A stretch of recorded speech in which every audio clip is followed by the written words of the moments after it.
Strategic positioning. Basically what this says is that you have a cost advantage and you have a differentiation advantage. Me, I like to ride bikes. I like to ride all different kinds of bikes. Now, I don't typically purchase my bikes from Walmart, despite the fact that they might be cheaper there. I like to get different products that are more specialized for my interest. So I have to acquire my products through different points of sale. I could either order them online, I could purchase them at a specialized store. And what that does, I'm looking for the differentiation advantage by doing that. The Walmart bikes would have a cost advantage because they're cheaper. As long as your business is operating somewhere out here, you'll be operating at the productivity frontier, which is the state of best practice. If you're operating in here, that's called the inefficient region. What that means is that you're not operating to the full potential of your business, and it's costing you. It's costing you market share, it's costing you sales.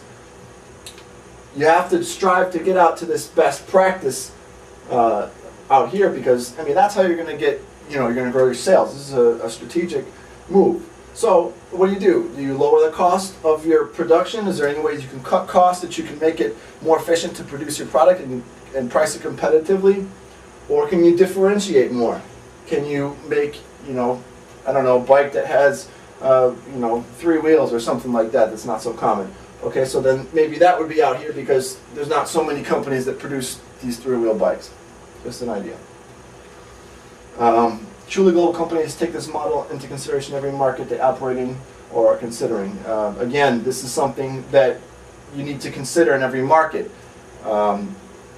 Another example, clothing in some countries is not produced to the same quality standards as they are here. So, higher quality clothing is going to obviously be priced more, but it's differentiated in that it's lasts you longer. Just an example. The experience curve.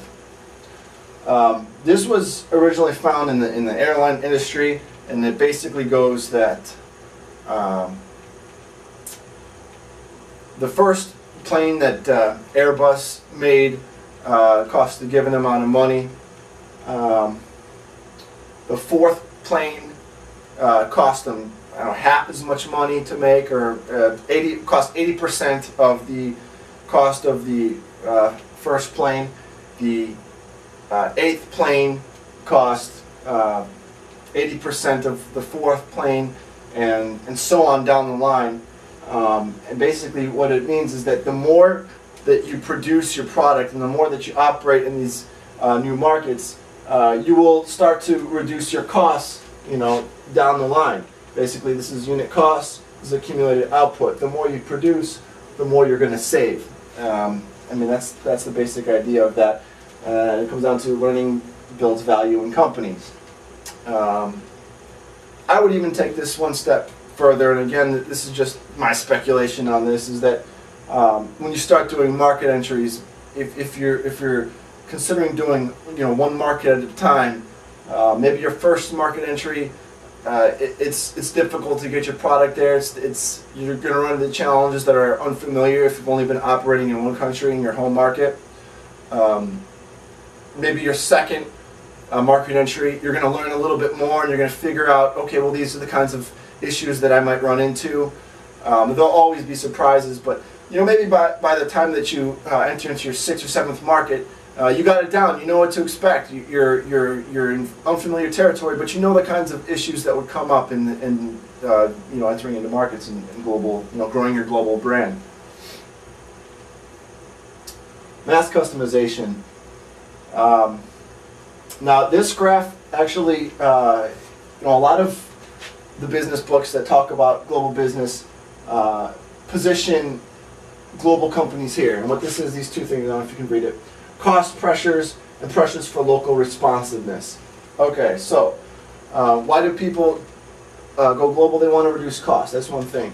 So they would say that the pressures for local responsiveness are low because they want to lower their costs as much as possible. So they try to put global businesses here, and they try to say that transnational companies would be over there as high local responsiveness and high pressures for cost reduction. So they would go there. But basically, what I'm trying to say is you need to figure out where you want to be in terms of that. I remember reading this somewhere. I don't remember exactly where it was. I tried looking for it, but I read something about stoves. And in some markets, maybe it was in Latin America, that they, United States, we're very confident and comfortable producing stoves in two colors, black and white, maybe a silver one, for example. But we don't have a wide spectrum of colors.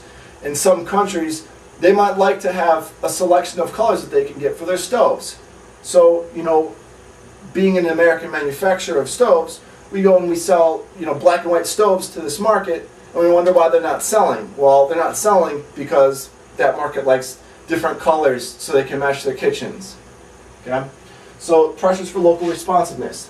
What we would have to do is we'd have to, paint our stoves in different colors. Maybe that would, increase the cost, but we'd be able to tap into that market more. So there is a pressure to customize your products.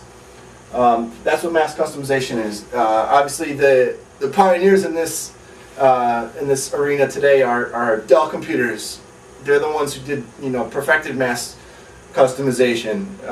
You can order your computer to whatever you want it to be, and it's sent there. A lot of them, it's quick and it's cheap and everything. That's mass customization.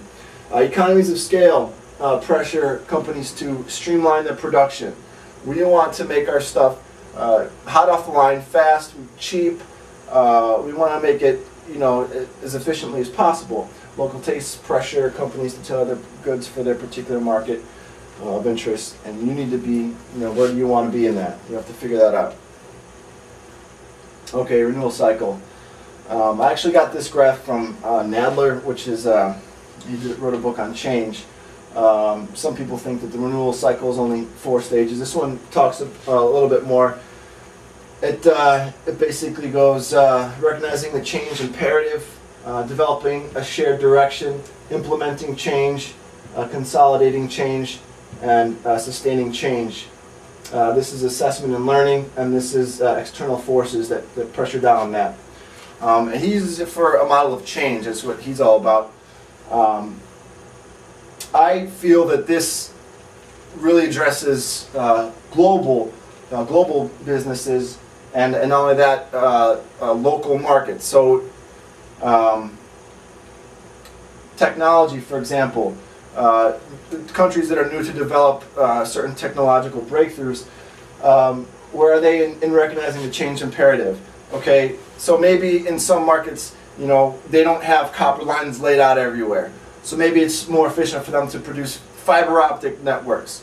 They recognize the change imperative. What do they need? They need the internet. They need to get connected. And they develop a shared direction. They implement the change, consolidate the change, and they sustain a change. So you got to figure out where the company is on certain levels, or the country is when you enter into those markets. See where they are in their renewal cycle. Are they gathering themselves? Have they just gone through a major market change? Has there been some kind of shock therapy, for example, like in Middle Eastern Europe, when they would, do shock therapy to get these countries to start producing after communist rule. So, you have to see where the countries are in finding themselves. As far as who they are, what's their GDP. How are they going to grow in the future? That's important.